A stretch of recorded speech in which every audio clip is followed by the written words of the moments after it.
awful about how I'm going to pronounce some of the names. I just don't want to.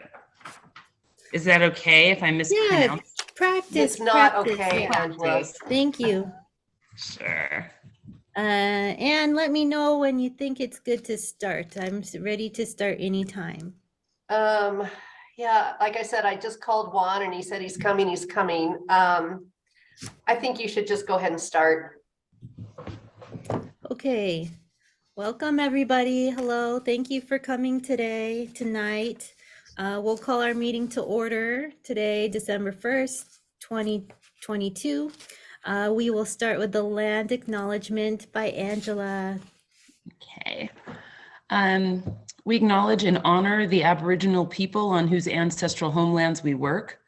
The Ikira Kutsum Band of the Shasta Nation, as well as the diverse and vibrant Native communities who make their home here today. We denounce the egregious acts of the colonizers and government and recognize the horrific impacts that still exist today. We honor the first stewards in the Rogue Valley and the lands we love and depend on.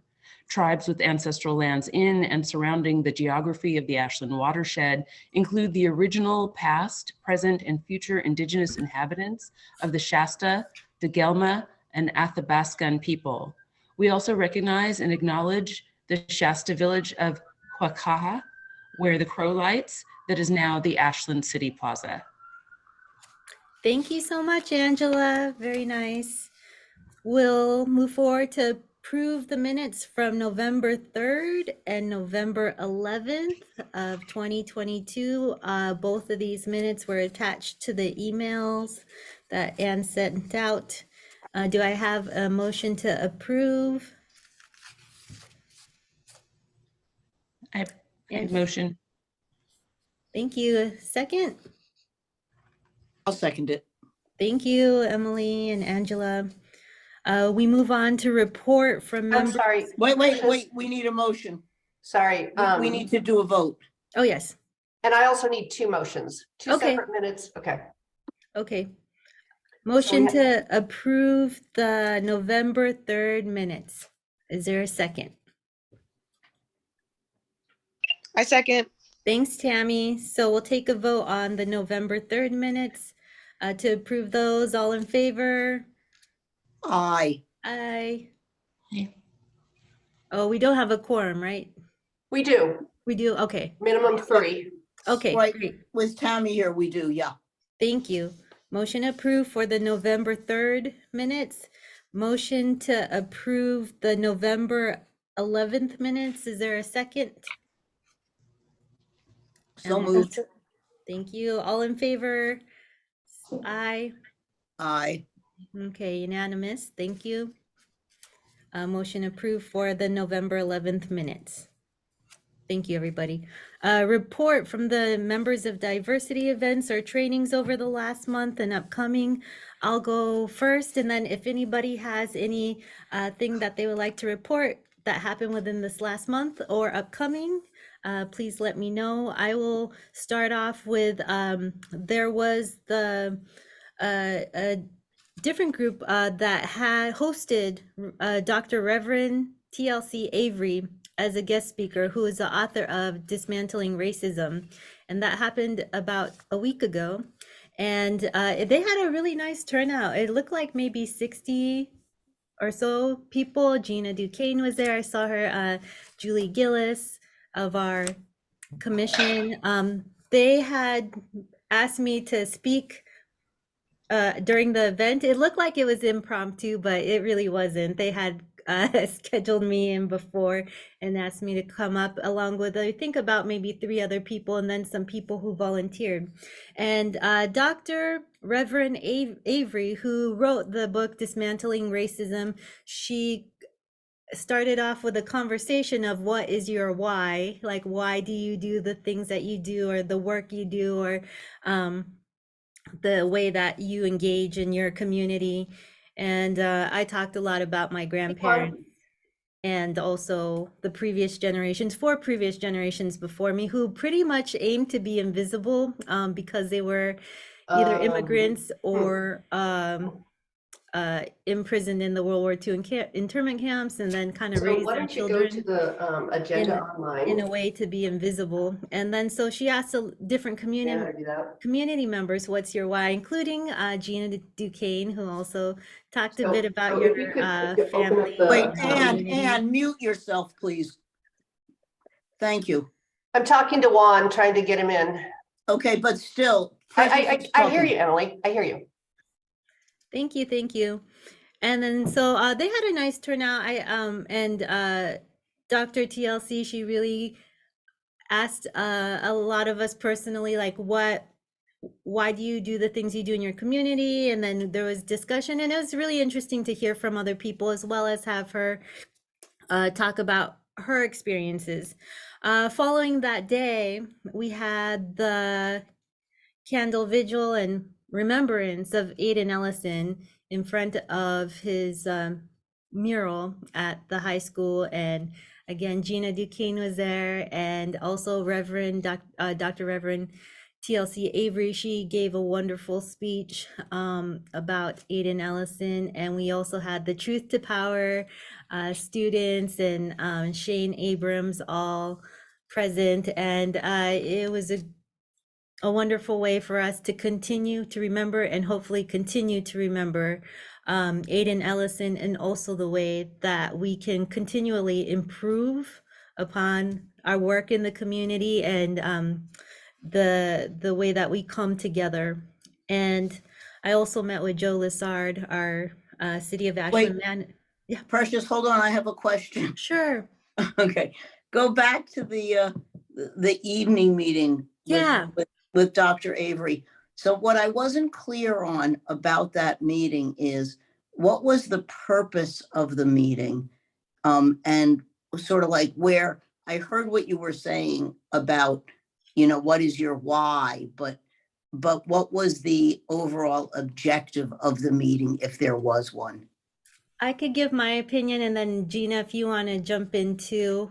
First of all, she's a guest speaker that flew in from practically the other side of the country. So she was I felt she was a guest speaker that was talking about her book, Dismantling Racism, and also facilitating a type of conversation within our community. But I felt that, she was a outsider, being able to kind of give us a fresh look at maybe some of her writing and her perspectives, and giving us maybe a bigger picture of looking at racism. But I believe she's like a paid guest speaker. And Okay. Gina, feel free to add to that. Thank you. Thank you. When I met Dr. Avery, Reverend Dr. Avery, it was via Hillary Larson. And Hillary introduced me to Dr. Avery, and she wanted to have a group of people come to hear her speak, have a book signing, talk about her book. And this book has like, it's a workbook and a book. So it gives you tools and resources, which I really thought was really good. And so they thought it would be a small group of people. It was actually 75 people RSVP'd, and it was really nice body of people. And she spoke eloquently on race and how it affects all of us. And she's here from Connecticut. She was here until Sunday. She left. And from this conversation that happened on the 22nd, when Hillary introduced me to her, I introduced them to a group of people from Members with Equity, White Fragility book reading group, because it was a group of people who wanted to get together and work together and do something because of Aiden's death, because of Nataki's threats, because of what's happening here. So this other group, this spinoff group from this gathering, they are going to want to do other gatherings. They have a core group so that the conversation can continue. And that's what I think is so important here in Ashland, not to just something happens, get it started, and then it all goes away. So I was hoping that maybe someone from this group might want to speak to this other body and see where they are as they are building their core group. And they call themselves Ashland Forward or Forward Ashland. Is that Adrienne Simmons? Is she the like contact person for that? Adrienne is one of many. Okay. So Allison Phelps is the contact person at this time. And Tony, I forget Tony's last name, but she was with the racial something coalition that happened years ago with Marjorie Oh, Young. yeah. Remember Marjorie? Yeah. So, and Diane Ware and Almarosa and Oh, great. Hilda, and these things were put together back then. And so it's very exciting what they're going to do. And maybe someone might want to sit in on one of their meetings and be a part of. Thank you. Gina. I will volunteer, Gina, if you send me the information Oh, great. to reach out to whoever it is that I should be reaching out to and seeing how or if we can make sure that we are moving down the path together. Excellent. Excellent. Thank you, Emily. Thank you, You're welcome. Emily. Wonderful. You're welcome. And lastly, I met with Joe Lassard, which I'll talk a little bit about later about our possible welcome project for the city of Ashland. Is there any public input? I don't think there is. Wait a minute. Did anybody else want to say anything in terms of the? Yes, in terms of trainings or events that you went to or want to talk about this past month, or things that we should put on our future agenda. Can't hear you. Oh, I thought Ann was going to say. May I make should I wait until the end and then make my suggestions? Is that I'll- about Martin Luther King? No, Day? actually, mine was about making suggestions to meet with other groups, and I thought the Planning Commission would be an excellent body for this advisory committee to meet. Okay, Because you are advisory committee to the city council, and the planning commission, they are the ones who say, this is going to be put here, this is going to be put there. And I just look at redlining and gentrification, and it will make you more knowledgeable about what building is empty, what's going to go there. And I think it's a good fit when we look at housing. thank you. I thought we heard from them. The Planning Commission, we did last year. Yes, indeed. Ann Seltzer, could you please weigh in on this? Didn't the Planning Commission come and talk to us? No, we have not heard from the planning commission. I think that Okay, was then the I Housing apologize. Commission. The housing. Welcome, Juan, Miguel. Hi. Hello. Hi there. Sorry. Ann wanted to say something. So this is about upcoming events. The Public Art Commission has scheduled a community forum with Micah Blacklight, as has been required when the council accepted his artwork. And that date, and I will remind you again in January, but for now you can mark your calendars, is scheduled for January 12th at 7 o'clock in the Gresham Room of the library. Thank you.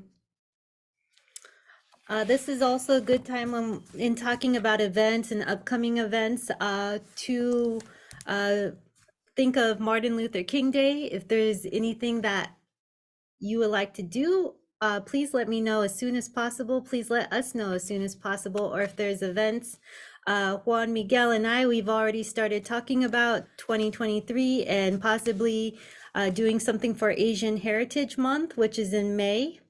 And we might just have a type of 1 hour session in which we each talk about a topic, whether it's our own heritage or culture or perspectives or art or a topic that we are interested in to share with the community. So thinking ahead of 2023, let's start thinking now and plan the events. And again, we don't have to hit every single event, but we also don't want to come up on like Juneteenth again and it be May and figure out what we're doing. So definitely reach out to me and let me know if you, even if you don't have an idea, but you want to do something for a certain day or a month, let's start thinking of that. Anything else before we move on?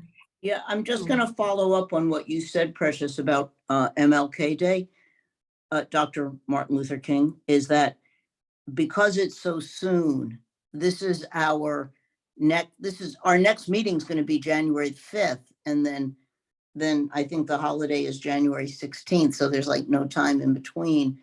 And I'm asking Gina if the city of Ashland is planning anything or what's happening, because I don't see us really being able to pull something together on our own. But if something's happening, that would be something that maybe we would want to try and piggyback on. Mhm. So that's why I just want to pause right now because of the timing of it.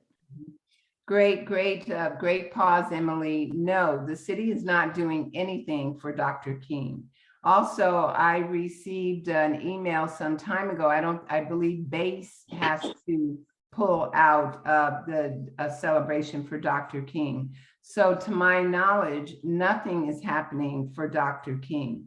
I do know that the city has a banner that I gave them, but it still says, "We can't wait." That was the theme a couple of years ago. I know that this body doesn't have any money to promote anything like that. However, some suggestions that I believe I sent out earlier via email to this advisory committee was if we could give something to the city and the city of Ashland could put that on our website in memory of Dr. King, in memory of, Asian Heritage Month in May, in memory, so that at least something is being tied into the city. However, it really it saddens me, and I understand BASE can't do everything, and they were getting a little burnout behind Dr. King Day. And nothing is going to happen to my knowledge. Thank you, Gina. I guess just another heads up, BASE and Afro Scouts, they're doing a Black History Month show at Catalyst, and that's something if our committee wants to volunteer with or help out with that, let me know as well. I think all the Afro Scouts kids are going to do some kind of art show. They're not sure yet, but they have it scheduled. So think about the events and holidays and important months that you would like to celebrate, and let me know as soon as possible. Let Emily and myself know. Now, we'll talk a little bit about the member recruitment, and I like to thank Juan Miguel for making a suggestion. He made a suggestion of a wonderful individual who works at SOU and also represents the Latinx community in a very deep way. And I'll wait to name the individual until they submit maybe their application. I've reached out to 2 other people. It's a little difficult with the holidays. I know people are overwhelmed, and I remind them that even if they submit their application now, they most likely won't fill the position until 2023. I think people are a little hesitant about starting something new during like the holiday season, which I understand.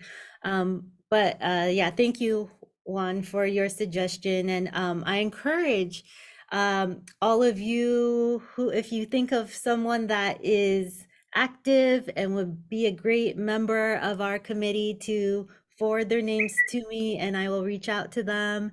And they could reach out to Emily or Gina or myself or Anne and ask questions and inquire about the position. Or if you would like me to send you the website link that gives the info, then please do that as well.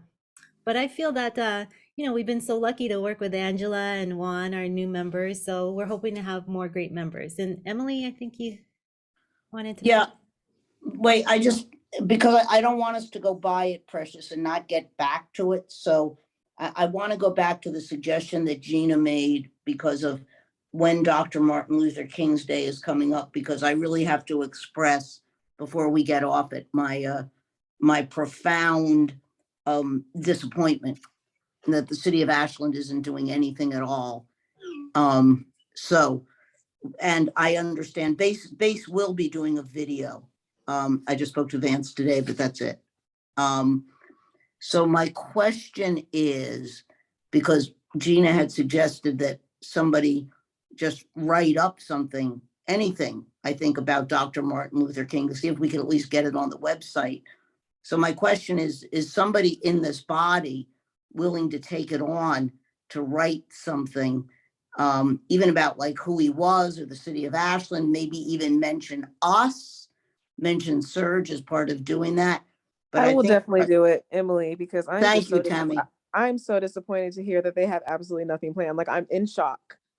Like, Yeah, I'm literally in shock. I'm literally in shock that the city was just going to depend on Base to do something and don't even have anything written up. Oh my gosh, I'm just so disappointed. So I will definitely write that and I will email it to you myself, Emily. great. Thank you, Thank Tammy. you very much, Tammy. I Absolutely. really appreciate it because I'm having that same reaction. I'm Thank you. so disheartened to hear that. That's so crazy to me. But I'm gonna write it for you guys. Definitely. Okay, And I'm actually gonna message, because usually I do these things with Julie too, because we did not the last side of the one before that. So I'm Yeah. gonna actually email Julie too and see if she wants to get some input. Maybe we can collaborate, because she likes to do this with me. So I'll let you guys know. Lovely. great. Thank Thank you, you so Tammy. much, Tammy. Thank you. Thank you, Tammy. Just, Thank you. Precious, sorry, one more thing. We might check with the chamber to see what sort of announcement they might be making. I don't think they're doing anything either. My thought was that this can also go on the chamber's website. And Tammy, I appreciate that because nothing. Yeah, It's that's why crazy to me. It's really crazy to me how the city of Ashland is always talking about how they aim for diversity and for it to be inclusive. It's just so performative, because it's like, he's a very important man, like literally. Like, I just can't believe it. So I'm definitely gonna write something, but what I'm thinking is I'm gonna write something on behalf of the commission, right. some half on the city, and then intertwine it in with just Martin Luther King himself, because even if it doesn't go on the website, I still want to write something for the city to see from someone from the committee, because it's unacceptable, honestly. That's all. Wonderful. Thank you, Tammy. Thank you, Tammy. Precious, may I throw something out there, you guys? Yes. Tell me what you think. Base is doing a video, and I really, really appreciate what Base is doing and what they've done when we were in lockdown. Now that I'm hoping that we are really coming out on the other side of this, and this takes time, plan, and preps, but it's nothing that I have not done before. So would you guys be willing to jump on board and let's do a celebration at the Armory for 2024 like we used to? Oh, that's great. I will work for that. Would you be willing to do with me? Yeah, as long as the city's gonna pay for the armory and pay for everything and make it Exactly. so that we're not doing this on a stupid shoestring with not even money for t-shirts or a banner.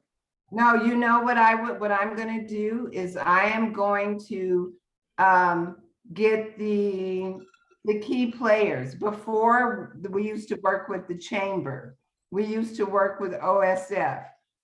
You know, I'm gonna ask the hospital. I'm gonna ask the university. It's gonna be a collaborative thing, but we need somebody to be that core. You know, it can't be me. It doesn't need to be me. It should be you. And I will start the bus. I will get the bus and throw the people in it. Y'all just got to help me drive it. I'll help you, Gina.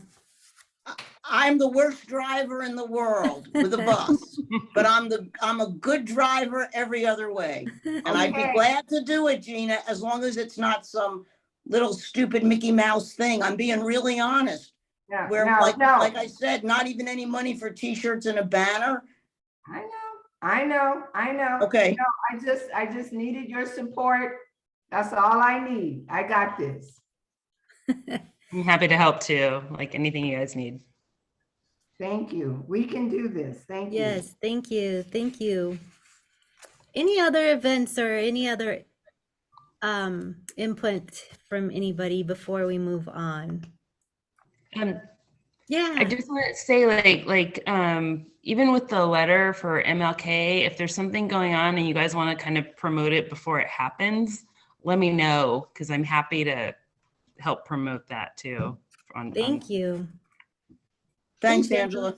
Yeah, great, wonderful. Okay, also, so anything else for member recruitment or if you want to email me directly or Emily or Gina or Ann, please let us know if you have any suggestions or would like to contact a person if you think they would be a great fit for our committee. Also, this is the only thing that we will vote on today.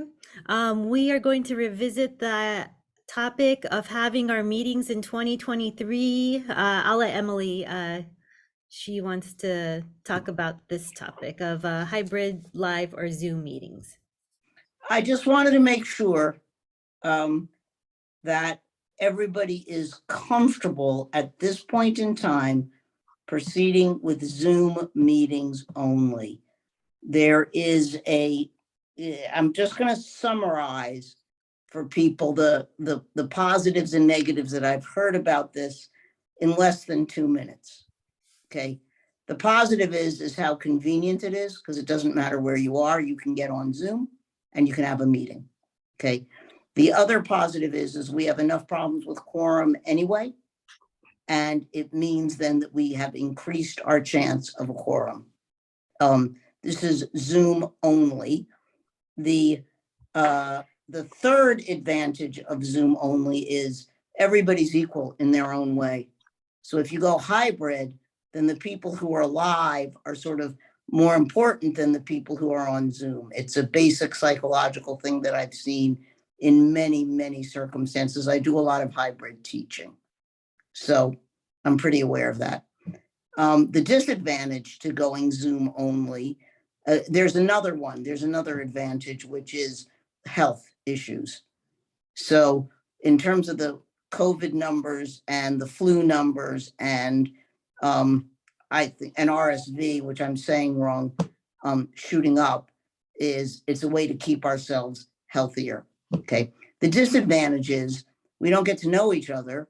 We don't have real human contact, and we're little boxes on a screen all the time, and it's harder to have a human relationship with somebody where there aren't social activities that sort of go with that, in terms of the social activity of being in a room together with people. So I'm just raising it because somebody raised it to me, because we had said that it was going to be for the rest of 2022. We were going to try hybrid, then we didn't because of the November meeting and who was coming. Then I thought we had a pretty good hybrid live meeting for those of you who could be there at Catalyst on November 11th. So I'm raising it again as an issue.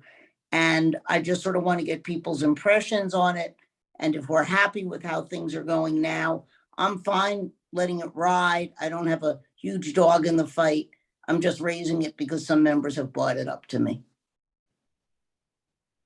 How do people feel? Tell me about your deepest feelings on this issue, please. Don't hold back.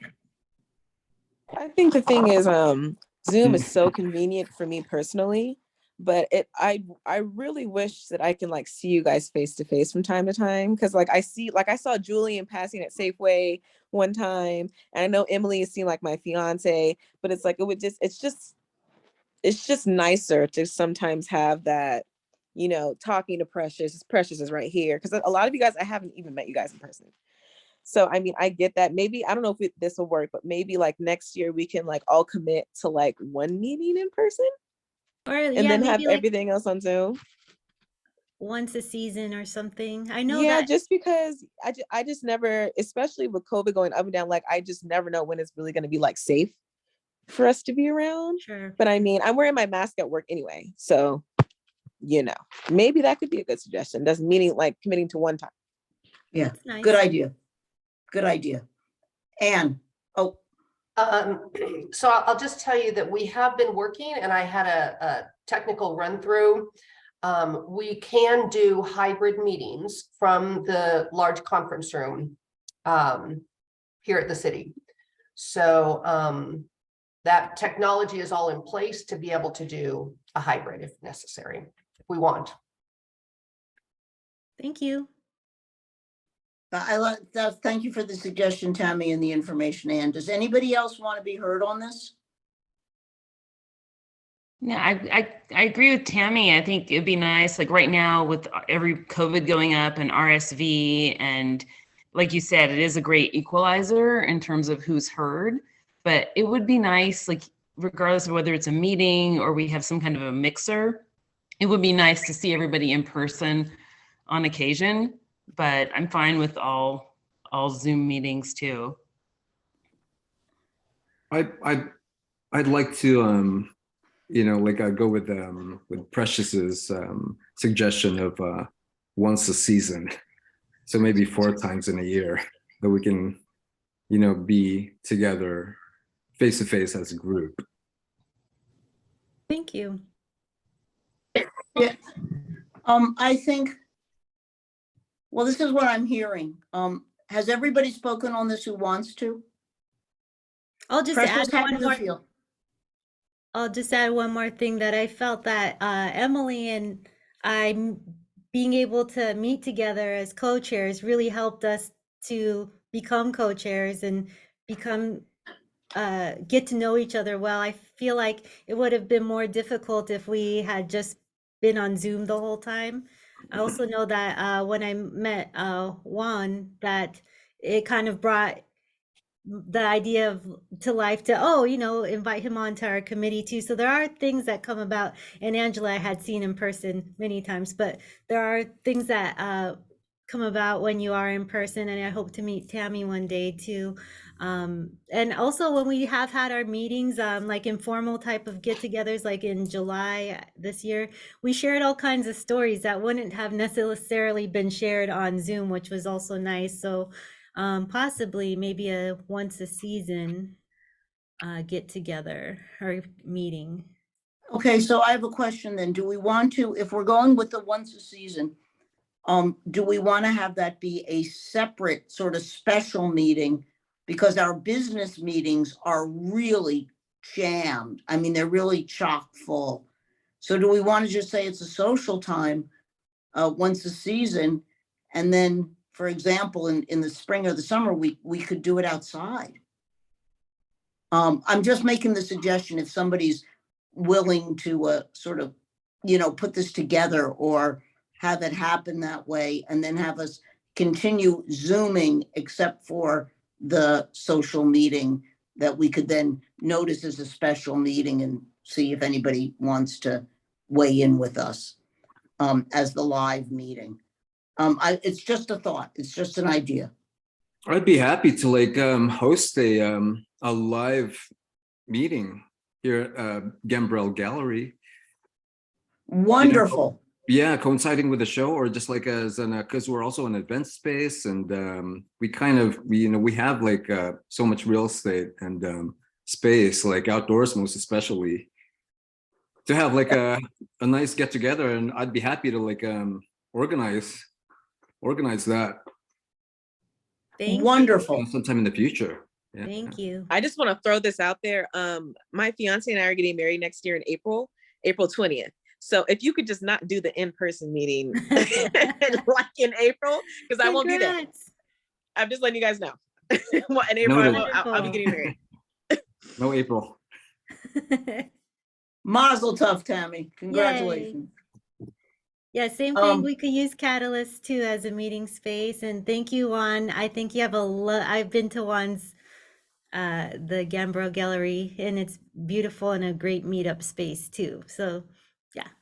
All right, well, so then this is what I'm hearing is the sense of the group, is that we'll continue on Zoom. Okay, we'll have Juan will, thank you, Juan, for taking this on. This is great. Lots of people are taking things on this meeting. Juan will take it on to figure out a time when we could be at Gambrel and have a social get together, which we can then notice as a special meeting that will only be live. And then that way we're complying with public meeting laws, and we're gonna do that at that point. Okay? Yes, And and then- I'd be happy to like take suggestions on like what's, you know, since we were talking about like seasons and, you know, like a good day or month, you know, since I know April's like out. But maybe- Um, Maybe March, maybe, Tammy, you're gonna be too busy in March? Okay, so maybe Yeah, what I we don't think could- so. It's just like April is where it's on, because it's at the end of April. So like, but the beginning of April I will be busy, but March I'm pretty free. Great. So maybe what we could do is have a St. Patty's multicultural meeting, Yeah, Patty's multicultural. yeah, okay? love it. Good. And then between you and Ann, Juan and Ann, you can send out a doodle poll, et cetera, but I think we ought to wait for a little while till it's just a little bit closer in terms of March, because this is only December. But- Sure. And since we were talking about, you know, like a nice social opportunity, camaraderie, you know, just like right at this moment here on our Zoom meeting, we have, you know, and we were talking about Gambrel Gallery. We have Scott Mulburn's Yes, second first Friday show here at Gambrel happening tomorrow from 5 o'clock to 7. It could be an impromptu, you know, like invite for some or all of us to, you know, come together. But you know, it's a really great show, and if you see the space, you'll get the feel of like you know, like at least like an indoor space for us to like be. But in March, you know, of course, like the outdoors is going to be great too. But just wanted to like throw that out there. Great. thank you. Thank you. I have to give everybody a caution based upon what Juan just said in terms of the newer members and a reminder for the older members, okay? Juan was saying that to us as a social activity for us, not that we were going to be conducting business Right. at that meeting. Yes. And when we see each other happily at that meeting, we are not allowed to discuss anything that we are planning to do as a commission or have a deep discussion, but we are certainly welcome. And I really appreciate that you just said that, Juan, because I'm going to try to get there for the opportunity to at least meet each other and maybe get to know each other a little bit better than some of us know each other now. Thank you. Thank you, thank you. Oh, yes. So I don't think we need a motion because it's ending with consensus that we continue Okay, Zoom. We continue Zoom, and then we have once a season, and that our first one that we're aiming for is March for a social get together. lovely.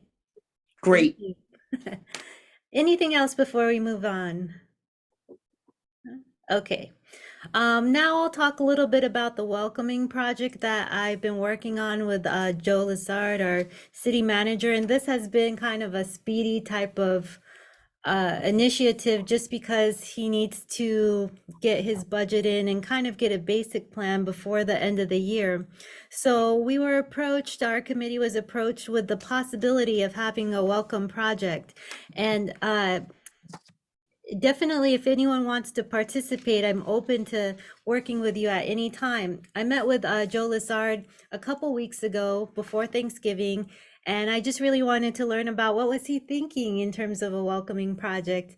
And we met in person, and he said, I don't have any any like plans or thoughts or anything. And I said, okay, well, let me share some of the plans that are thoughts that I have, and we could talk about it.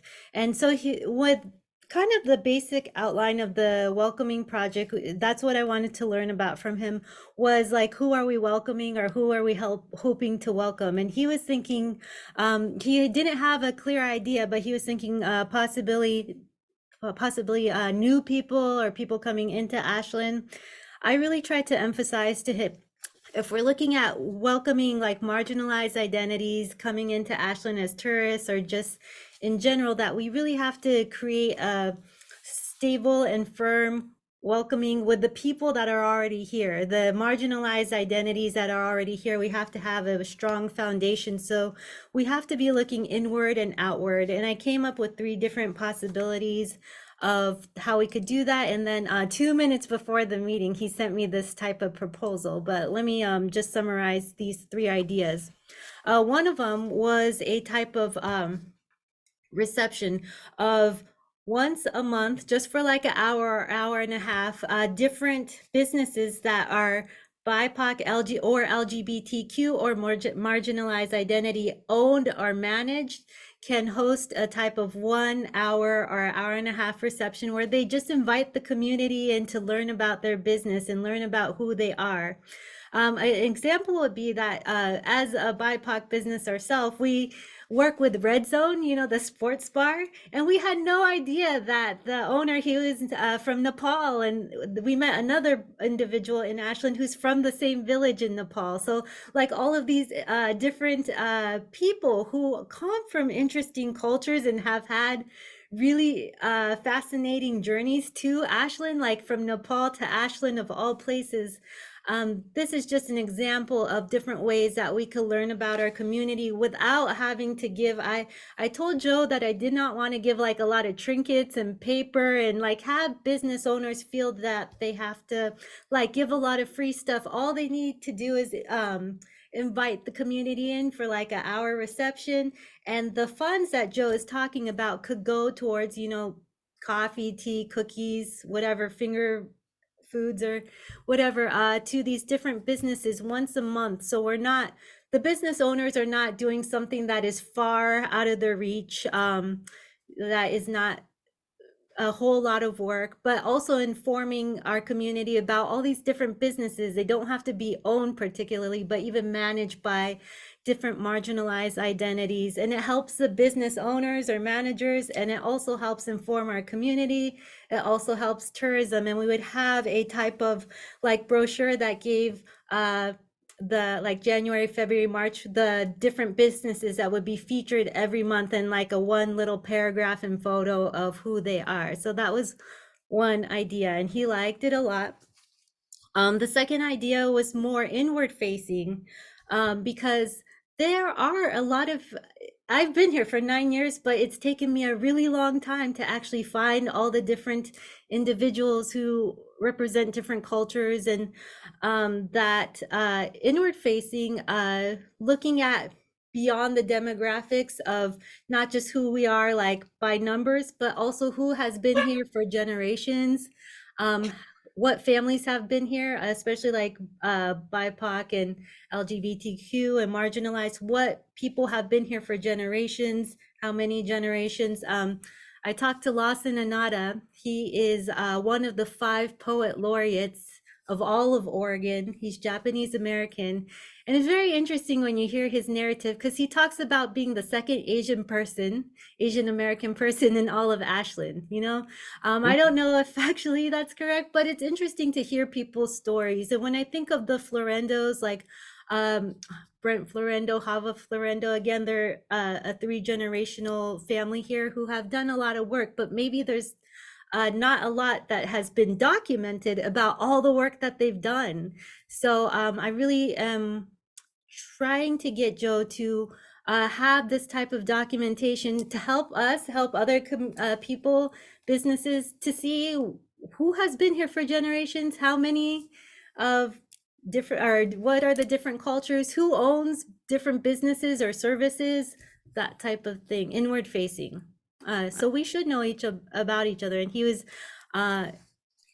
very supportive and interested in that. The third thing that I proposed to him was a type of digital archive. And so like myself, Nataki Garrett, different people. There's a lot of us that are creating different type of social media videos or videos about what we do in terms of work or life, or even I know some people that do hiking videos, cooking, all of that. And to have some type of digital archive of just what people are doing already, but have it related to Ashland, and have that not only represent our community, but reach beyond the Ashland borders. And when we think of, well, how do we get people to come to Ashland? Sometimes it's just like a hiking video, or I can't remember what that show on the Food Channel that did spot on the restaurants in Ashland,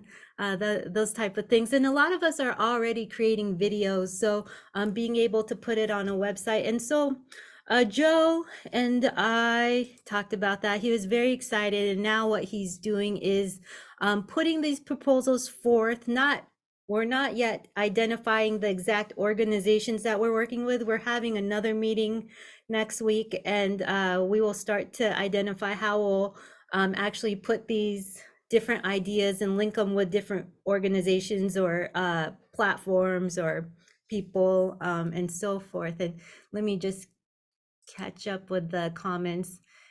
Yeah, so thank you, Juan. I hope to work with all of you too. And even like we had mentioned, Angela doesn't own JPR, but she's a really fundamental part of JPR, and we are so proud to have her like represented as one of the main people that is doing important work. So just things like that, getting to know our community, and local people and tourists alike are invited to say that business once a month thing. But I would love to hear from you. Those are just like a start of things, and Joe Lassard is putting them into a proposal.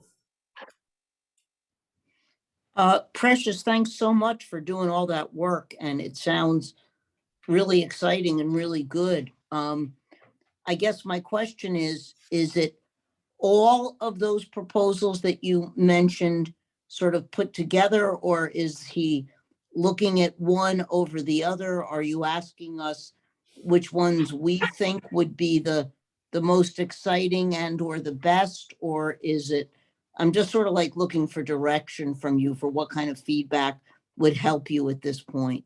Yeah, so he has put together a draft of the proposal, all three of them within a $20,000 range. So some of the areas that I could really use help and give Joe suggestions.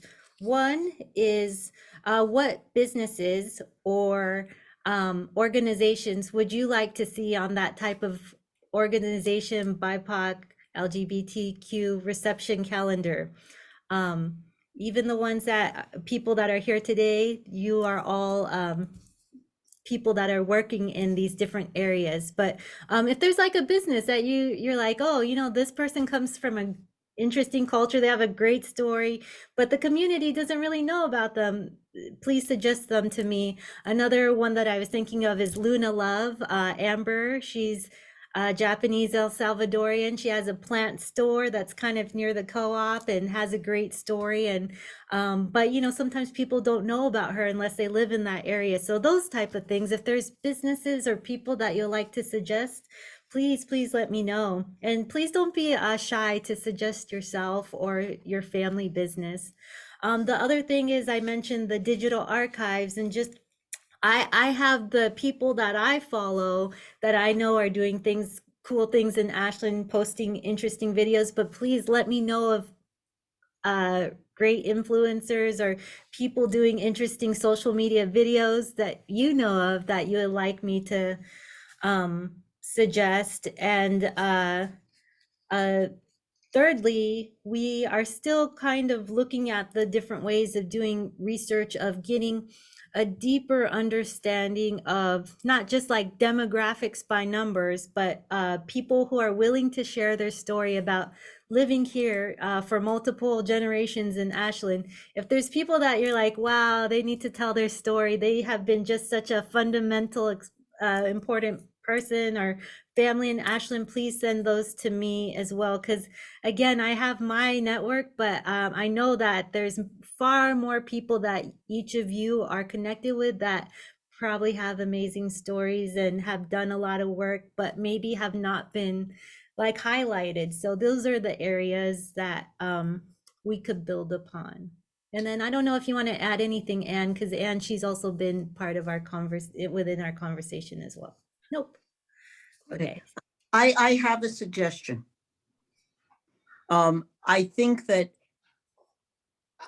I believe that if Anne sent if we sent to Anne, all of us in this Zoom room right now, either our favorite store or our favorite restaurant, where we know that the person has some kind of an interesting background to share, or even I think that we could have a number of responses from people that you could then use to go to Joe Lassard with. So for example, the fellow who does the Simple Cafe.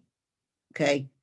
I mean, okay. I mean, I just think that's like a perfect example of somebody who has been a real sort of entrepreneur and taken this little shack outside of and he's got a Hispanic background. But that's what I mean, where I think that all of us have or know somebody that we could then, even if we just sent them to Anne as a central person, then for the people who aren't here tonight, who's really only Julie Gillis and Amit, is if we could just tell them we're doing this, then it would be something that could be done. And it's very quick, Precious.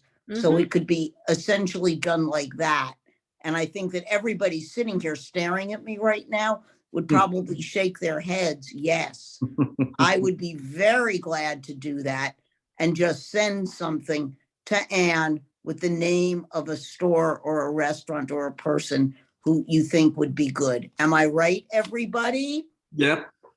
Yeah, maybe just a couple sentences so we know like who the contact is, and Angela, that I'm would be not great. seeing your thumbs. Or am I right? There we are. Okay. Thank you. All right. Yet again, we're getting things done and people volunteering to do things. Good. Thank you. Gina. Gina.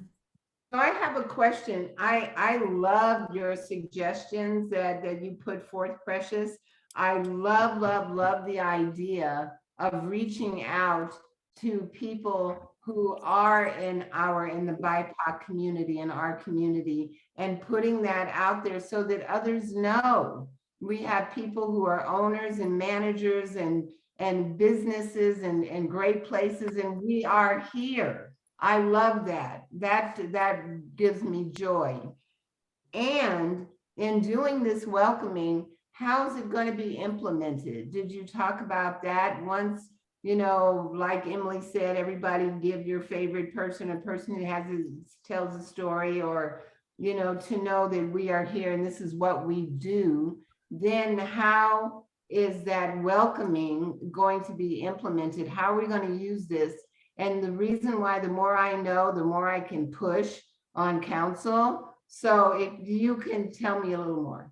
Yeah, so for the one with the receptions, with the different businesses and receptions, as I mentioned, we're hoping to have a brochure, and that brochure will go out to all the different businesses, hotels. So the hotels, they could give it out to people, and tourists will be able to know right away. This is at least 12 different businesses that are having receptions, but that are also BIPOC owned or managed. So every year, so I was thinking in the long run, we'll have 12 people this coming year, 12 people another year, and then eventually we'll have a whole archive of BIPOC, LGBTQ owned businesses, and this will be put out. The budget is also possibly going to be put out for marketing, so putting it in whatever type of media, or having different media options where we can market out that such and such business is having their reception at whatever date for this time. The community tourism are welcome. And so the part of the budget will be for marketing of print media at the different hotels, different businesses, and have this type of brochure that is just available at all places. But as the brochures grow, we'll also have this collection of all these different businesses, which will be part of our history. The inward facing research of being able to know, I'm hoping that we'll be able to work with, so I work at SOU, so we do the local television channel, and being able to work with, and maybe Angela too, eventually work with different types of media that really, once we know about the different type of people in our community, we could really do some stories on them and have them highlighted. And I think that once we do this type of research is who is actually in our community and who has actually been here for a long time and made a difference, that will draw attention to Ashland as well. I know that Lawson Anata, not only is he on the mural with Gina Duquesne at the high school, but he also has like a placard type of thing in Portland because he's a poet laureate, one of 5 poet laureates. So kind of keeping the conversation going of all these different people and new people that we might not know about who have been shaping Ashland. And I've mentioned before, a long time ago in our meetings, that I read those books that are in the tourist, like the Ashland books that are in the shops like Paddington Station. And the problem with those books is there's not people of color represented in like a whole book about Ashland. And there's narratives that are actually like very offensive to marginalized identities in some of those books. So I'm hoping that we can change the media and representation as well. I love that. I love that. Changing the narrative. I love that because we are not represented and we are here. No. We are here. I'm looking at a bunch of us now. So something that I wanted to say also that I think might be great, having the material in the hotels and whatnot is great. Also, however, a lot of people, Travel Ashland has a visitor's guide. To be able, it's electronic and it's paper. Everything's digital. We live in a digital world. How do we get tourists to come that look like me? Well, I didn't know they had anybody here to look like me. Oh, look, boom. We have these businesses. We have these people in these places that you just mentioned, and then the generations who've been here. So I think that it would be wonderful to hook up with Travel Ashland and have that out there when you say tourists. I mean, that's my hat. That's what I do.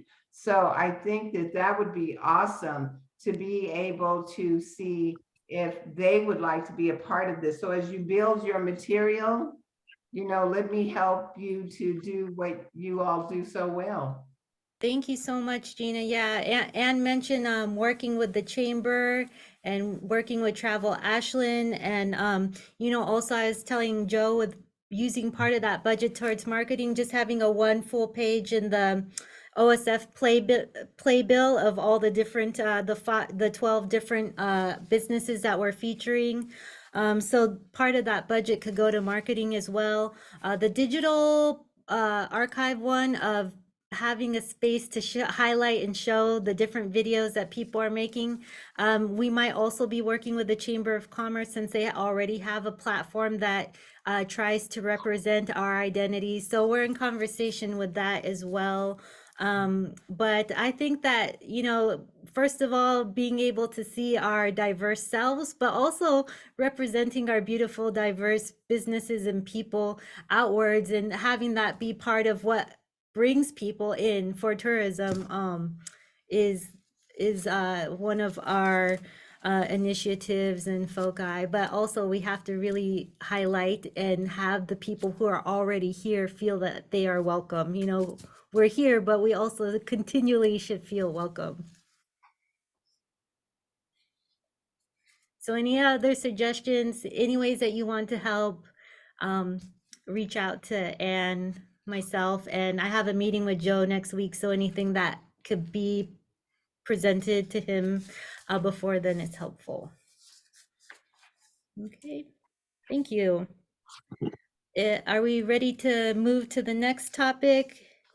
If so, the next topic is the discussion and review of our November 11th meeting. This will be talked about by Emily. So I know that most of you were at the November 11th meeting, where what we did was we essentially debriefed about the meeting that we had had on November the 3rd, where both, where both Joe Lazard and Chief O'Mara were at the meeting, and they were talking to us about their responses to the threats that were suffered by Nataki Garrett, and also because I don't want to reframe it just as Nataki Garrett, because I think that's A, I think it's inaccurate, and B, I think that it actually diminishes the seriousness of the issues relating to racial inequities and relating to people of color not feeling safe in this town. So we had the meeting, and during that meeting, we had asked a couple of questions, me in particular, regarding sort of their knowledge and level of what I would consider to be basic DEI, and basic trauma-centered systems. Okay. And then we had this meeting afterwards, and it was suggested that it would be a good idea to not just let that meeting essentially sort of die on its own, from its own weight. And to see if there was a way that we could essentially continue a meaningful dialogue with, certainly with the Ashland Police Department. And there was the suggestion that we send them a list of questions, follow-up questions, and then ask for their responses to the questions. And those questions, there are 8 of them, which were also attached to the agenda. And I'm just wondering if we are still feeling like these are questions that we should be sending to the police, requesting honestly, I think a verbal response is better than putting something in writing, because speaking as your non-attorney here, people are very hesitant, particularly police chief type of people, to put things in writing that could then come back to be used against them. And that if you want to have a dialogue with somebody, having people put things in writing is not a good way to have a dialogue. So I would suggest that if this is something that we want to continue to follow up on, or if people have comments about these questions, or if there are other questions that they want to ask, that we send to Chief O'Mara these questions, and then invite him to come back and talk to us again, with answering the questions, and then any other follow-up questions that we may have. I think he would. I don't have the agenda in front of me. Can you don't have to read all of them, but can you just read a few of the questions? Sure, I'll read them all, Tammy. They're not that long. There's only 8 of them, and I'm glad to just read them. Okay. The first one was, how does the Ashland Police Department engage in community policing? What does that mean?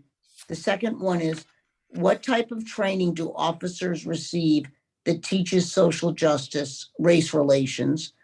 The third one is, how does police training in Oregon address implicit bias? Is it effective? The fourth one is, please talk about the police department's Southern Oregon racial equity liaison work with BASE, Southern Oregon, and any similar outreach that the Ashland Police Department is now doing in the community. I'm very interested to hear the answer to that, because I've been working with him on it. Can SURJAC collaborate with APD for a firearms, and it was written as forearms, but I know that's a typo and we mean firearms, amnesty day to encourage citizens to turn in any unwanted firearms? What are some of the ways APD would like to engage and connect with our marginalized communities especially our BIPOC residents? What are some initiatives APD would like to take towards dismantling white supremacy within our Southern Oregon region? And how can SURJAC support APD in these initiatives? I think these are very thoughtful questions. And I believe, I have not talked to Chief O'Meara at all about this, not one little bit, but I believe that if he was asked these questions, that he would come back and give us answers. That's what I believe. And I think we ought to give him the chance to do that.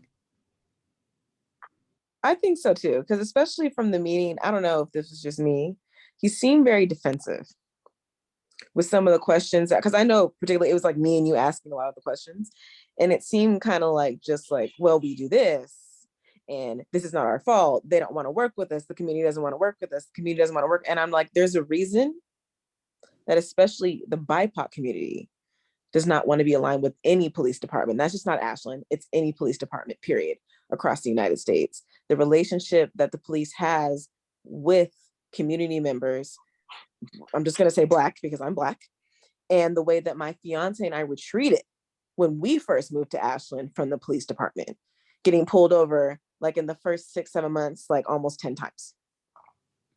So it's like, you know, I feel that he is coming from a good place, and I feel kind of like that from the meeting, just from what I got from the meeting, that he needed to be a little bit open-minded. And if he's receptive to these questions, I think that for me personally, that's the first step. Because I think these questions are really in depth and they're really thoughtful, and they're nothing that you can just be like, oh, yes or no. Like, you have to put a lot of thought into it. And I think this is an opportunity, especially for him, since he's the chief, to show his sincerity about these issues, especially like, you know, with Nataki and other things that happen to everybody in the community, stuff that doesn't even go unheard because there are not people that have the courage to come to platforms like this to discuss it. So I think that it's really important that we send them all those questions, because I think this is a good opportunity for him to at least show that, hey, us as Ashland Police Department, we are making the necessary steps to try to build a bond or a bridge between the BIPOC community in Ashland. I agree with you, Tammy. That's why I said I think we ought to send it to him. I'd be willing to, you know, write the cover email that goes with it, that we really would like to engage in a dialogue and hear your meaningful responses to these questions, so that it's clear that it's not just sort of, you'd use the word, I think, preformative. I'd use the word pro forma. You know, we're not just doing this to sort of scratch each other's backs, but that because he has on other occasions complained that we were not open to him or wanting to hear from him, I think it would be a way of saying, let's build a dialogue, and that we should send it to him. And I think I can write it in a non-threatening, we really want to hear from you again. Is there a time when you could come and address us, and in response to these specific questions? Yeah, absolutely. Because I'm just going to talk about myself personally, just because, you know, it's very, like, I would like to have a good relationship with the police department, but they make it very hard. But he seems to want to be helpful, and he seems to want to bring up suggestions and things that might be helpful. So like, I know he thinks that we're not open, but I'm very open to try to have at least a conversation to see. Now, if we ask him all these questions and he literally has nothing to say, I'm going to know it's not really sincere. You know, and I definitely agree with you, Emily. I don't want to email. I don't want to automate an email to these questions, because I don't know if that can, I'm not going to know that came from him. I would like to be like, hey, we have these questions. You're looking at all of our faces. You're looking at Juan. You're looking at Angela. You're looking at Tammy. You're looking at everyone here. And this is really how I feel as head of the police department about the people in the community. So I think this is a great opportunity. Thank you, Good. Tammy. Great I know opportunity. even before I became chair, I had gone down to APD and introduced myself and brought a bunch of candy and had a talk with Ty, and it seemed to go really well. And, you know, I asked him about the firearms amnesty of like, hey, how can we collaborate in the future? And so I'm always willing to go down to the police station too and do that again, and just let him know, like, we want to be able to find ways to support each other and to strategize and to develop a relationship. And I always have candy on hand to bring to people, so I'm always willing to do that. So let me know if you want me to do that too. Okay. I really think, Precious, I really appreciate that, but I think that sending the questions to him with an Mhm. email of saying, we really want to have a conversation, that it will democratize, that it will Mhm. equal it out in terms of that this comes from the whole committee and that we are inviting him to have a conversation. Because what I don't want to do is, to use a fancy psychological term, I don't want there to be triangulation. Mhm.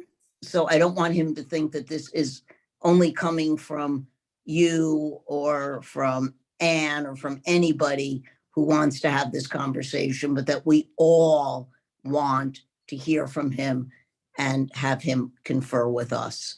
And I think it'll go a long way by doing that. Sounds great. Okay. Is there anybody who is against? I mean, we had previously said that we wanted to do this. This was the next step of the work. We've done the next step of the work. So is there anybody who is now against sending these questions to Ty and giving the invitation of he should give us a day in 2023 when he can come back and talk to us about them? Okay. Hearing no objections, we're good on that. And it's going forward, and I am also taking that on to do. Okay. All right, now, I'm just gonna roll right into something that I think we should table for the moment. And that is, does Surge want to invite a police officer to attend Surge meetings as a non-voting member? I think we should table that. And the reason for why I think we should table that is because I, for one, am very interested in seeing Chief O'Mara's response to these questions. And if indeed, as Tammy is saying, he comes in and he says, nope, all's good, everything's great, we've got no problems here in Ashland, everything's fine, then it's going to be, why would we want a police officer there? I mean, I don't even know that we want, I think that we should do this step by step in terms of building trust with people. And I think that we should start out with this and then determine if in fact we do want to have more of a police presence. And I don't mean that in a bad way. When I say police presence, I know that's got a really awful ring to it now. But I think this is a good step to do first before we do anything else. So I think we should table what is currently on the agenda and do this first. I agree, just because, speaking for myself personally, I'm just not, I don't think that I can fully be 100% honest and 100% myself with a police officer in one of these meetings, even if he doesn't say anything the whole time. I just the relationship that I have with police departments and just the police in general, I don't feel comfortable. So I think that definitely we should send that letter out and to see what type of feedback we get back, if we get any feedback, or maybe we can get really good feedback. And if we do get really good feedback, I would definitely love to revisit this conversation again, because if you're showing me that you're putting effort into it, I would like you to be in my space with me. But if not, I don't want you in my space with me. And that's just me. Thank you. Tammy, thank you for sharing that. I agree and I completely understand. And I'm gonna say this to you. I don't think, I feel the same way, and I'm not a person of color. But it's just that notion of, I'm very aware of what happens with police in rooms with political bodies and political issues, and it scares me. So again, I'm just talking about something personal from my experience now that I'm laying out there. So I understand. Thank you. Okay, I'll go ahead and do that. Thank you. Meaning, I just saw Ann's quizzical notion, meaning I will send the letter and we will table the other issue about inviting somebody in a non-voting member. Okay? Everybody good on that? Yeah. Great. All right. And I think the meeting then comes back to you now. Okay, thank you. Any other business before we go to council liaison update? Yeah, Anne? You're muted. Sorry, there's just one more thing as a follow-up to the November 11th meeting, and that's item number C, action items to be completed. So, I mean, this is up to you guys if you want to follow through. Mhm. The response from the SOU president regarding candidates of color. So, do you want to follow through or just let it go? Or he had said he was going to check with whomever and get back to him. So I'm just bringing it up. If things, Yeah, Angela. What does like follow through mean? Just check up and see see about what he's doing so far? Because I'm all for that. I would say you emailing his office saying you said you would get back to us with an answer to this question, and we haven't heard from you. Okay, I'm happy to shoot him an I mean, email. Thank these you. are questions that you asked, Yeah, and presumably you want to know. yeah. So don't let them slide by Mm. without following through. That would be Thank great, you for that Angela. suggestion, Anne, because Yeah.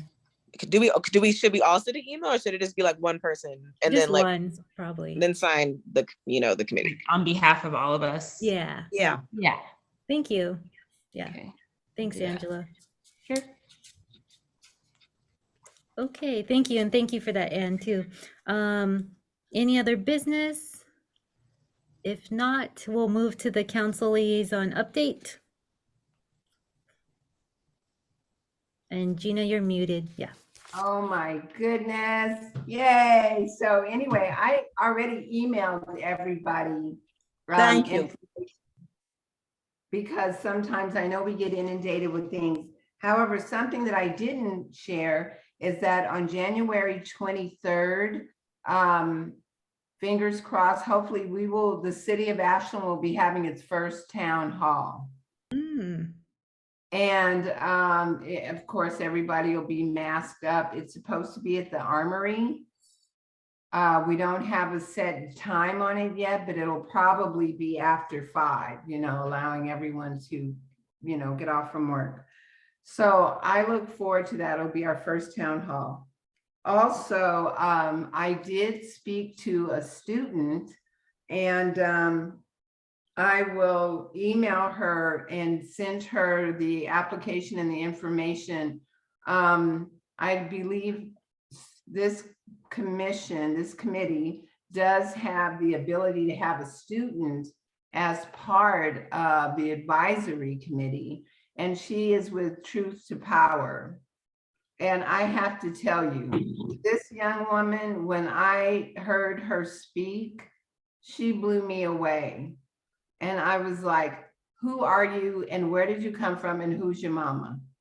Because I needed to applaud her mother. I mean, this little girl is so on point. Her name is Amy Persnickis. Her aunt is Cassie Persnickis, who is on the Public Arts Committee. I know who it is. And she is so on point, and I'm sure she's going to go a long way. So I just wanted to put that out there, that I met with her a couple of times. She's very interested. She's like, what do you mean I can't vote? And I said, we'll stick around and then, get a little older and maybe you'll be able to vote. So I am going to turn this application, or she will be turning her application into you, Anne, Emily, and Precious. And other than that, something that I would like to put out there very quickly is what I threw my hat in the ring for to volunteer for this time next year. I am looking forward to us celebrating Reverend Dr. Martin Luther King, hosted by the Social Equity and Racial Justice Advisory Committee to the City of Ashland.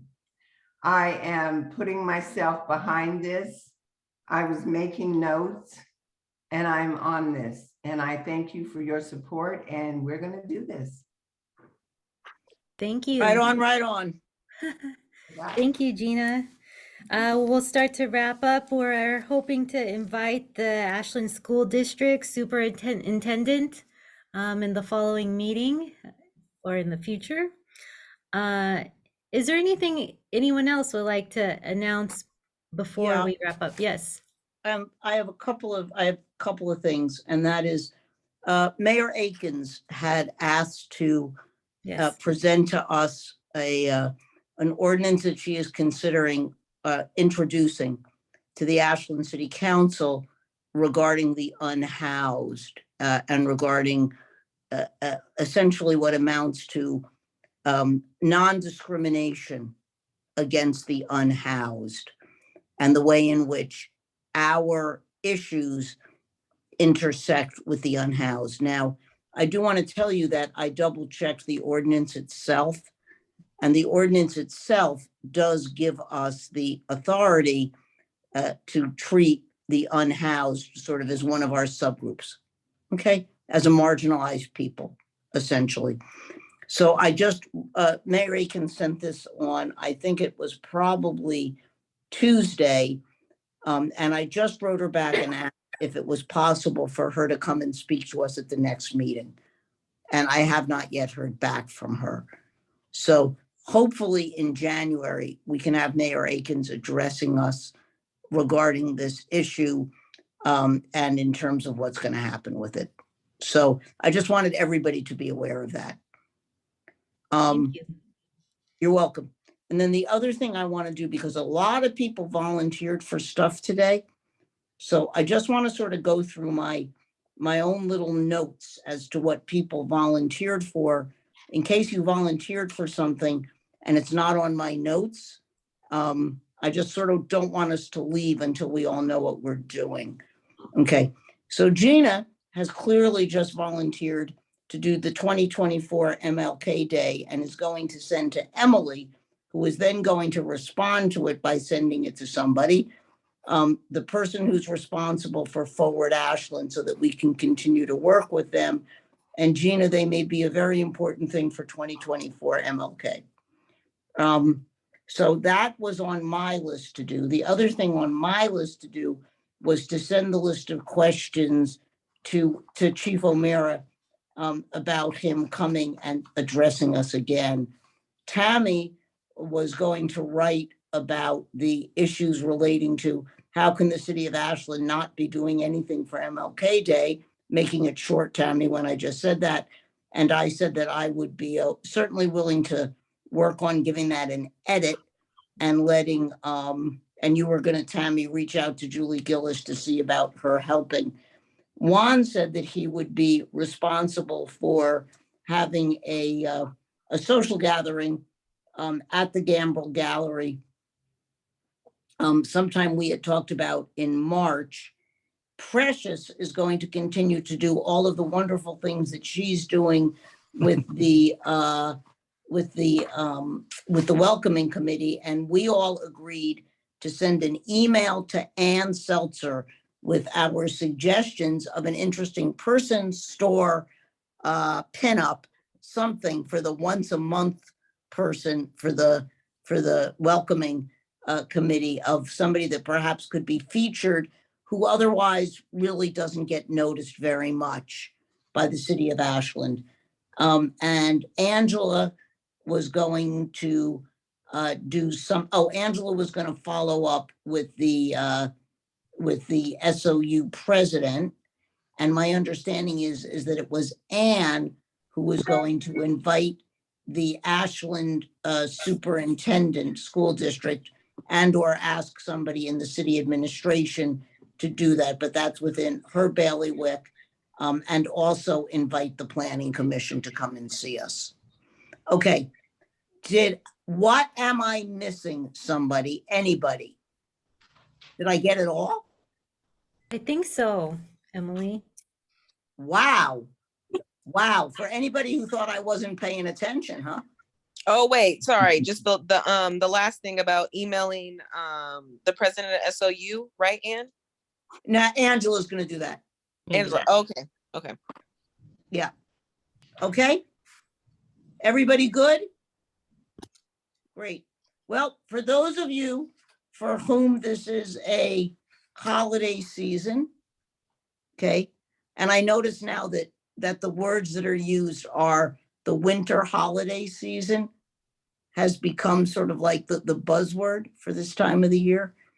For those of you who are celebrating in any way, I wish you a really good holiday season. And as you look back on 2022, just know that this committee, this commission, this whole thing that Gina worked on, that I worked on, that was just created out of whole cloth, right, Gina? I mean, it was like, we were coming in there and I mean, the whole thing, I mean, we're still here. Through bumps and bruises, and the city of Ashland, we're still here, and we'll be here in 2023, and we'll do even more groovier stuff. So Amen. thank you, everybody, and Thank hopefully you. our numbers will swell. Thank you. Emily, Yeah. I'm gonna be emailing you like in a few minutes, something else. Okay, good. I won't respond in a few minutes, Tammy. It's time. That's for okay. let's Just go know that I eat. will be sending you an email. I'll be Okay. sending you an email. So check it when you can.